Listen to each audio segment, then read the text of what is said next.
In this video, I'll show you how to automate emails with N8N. Start by signing into your N8N account and click Create Workflow to create a new automation.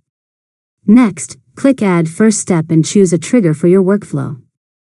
You can use Schedule Trigger to send emails at specific times, Webhook to send emails after receiving a request, or another trigger that matches your use case. After that, click the plus button to add another node and search for Gmail, SMTP, or your preferred email provider.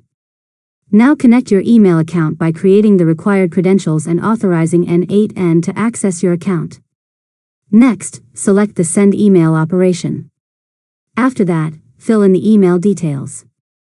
Enter the recipient's email address, the subject line, and the message you want to send. You can also map dynamic data from previous nodes if your workflow uses information from another application. Now click Execute Workflow to test the automation and verify that the email is sent successfully. Next, review the execution results and make any changes if needed. Finally, click Activate to enable the workflow.